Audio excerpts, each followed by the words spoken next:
السلام عليكم ورحمة الله وبركاته. واسعد قنوات سلامي فضلا وسبوقت السبسكرايب صار سوكل صار waxaan taaganaa ka kana trust walad meesha waxa kaga muuqato 1974 xalay markaan ka seexanayay waxay ahayd 2020 or 30 2030 meelaha ayuu ahayd so waxaad weydiinaysaa maxaa goostay 30kii dhamaa ama 40kii dhamaa sababtoo ah TRS ka hoos u dhacay TRS halkan ku jiray boqolka TRS waxa lagu sariifay $13 okay من $1 oo 400 baladu 524 go okay so marka waxa lagu sheegay macnaha lagu leeyahay credit card marna kor buu kacaa marna hoos buu u dhacaa taas weeyaan ma garanaysaa haduu kor u kaco lacagtaas way kor u kacaysaa hadii uu hoos u dhaco lacagtaadaasi hoos un bay u sii dhacaysaa hadii marka ay sii socoto boqolkaas macnaha 500 lagu sarifo boqolkii taas lagu sarifo $10 kana way sii dhacaysaa wax tagaysaa 1800 akhirka website kan ku wada wax lagu magacaabaa magaciisa u jeedalka waxa uu qoran yahay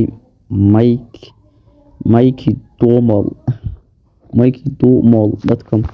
so website ka garanaysaa runtii aad ku bestiga uu kamid yahay barnaamijka ingiriisiga marka koobaad sida caadiga marka isdiiwaangelino sign up taabana kadib insha Allah email meesha ka shaqeysa kuna password kaliya wax kale laga baahnaa kadibna isla intii baa soo gelinaysaa oo isku options inta kadib insha Allah sample ku soo furmo doonaa wixii introduction meesha baad ka akhrisan karaysaa Tony SDT qof ka shan qaybta koobaad daily link ku leeyahay $2.80 so naga isticmaalayna si aan soo gaarno waxyaabo kale caadi ah qaybta labaad qof wuxuu ka shanay 8 USDT ifdha wuxuu ka sameeyay 8 USDT so marka si aan u soo celiyo insha Allah intii xalay iga goostan ku trust walad preview kan taabanay kadibna kala span leeyahay kadib insha Allah waxaan taaban doonaa recharge markan taabto kadib waxaan soo taaban doonaa insha Allah TRC 20 USDT waan ku dhufan kadib insha Allah koob baan dhihi koob markaan insha Allah trust span trust walad soo aad doonaa trust markaan soo aado garanaysaa waxaan insha Allah Black Cream ka furo doonaa intercode-kayga meesha igu qoran ayaan ka furo doonaa insha Allah Black Cream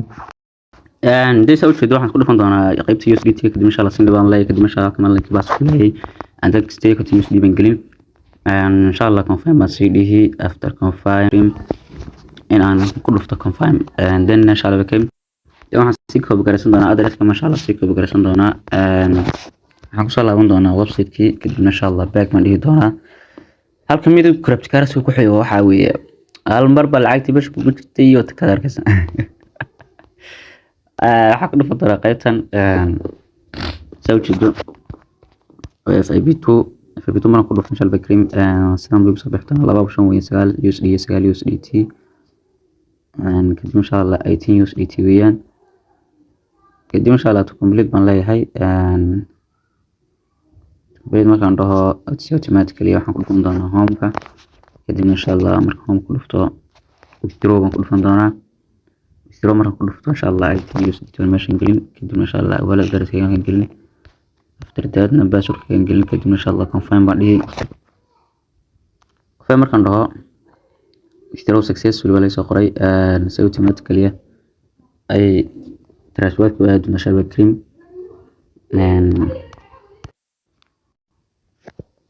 kadib insha Allah soo jeedo 18 USDT automatically inoo soo gashay insha Allah cream marka adaad aragto crypto currency-gaaga ama lacag badan kugu jirta ama $100 ku jiro ay marayso 95 ama 90 USDT la yaabin adna ma la bixin waa macnaha meesha sharciga jira weeyaan. Assalaamu calaykum waraxmatullaahi wabarakaatuh. Dhawaantiin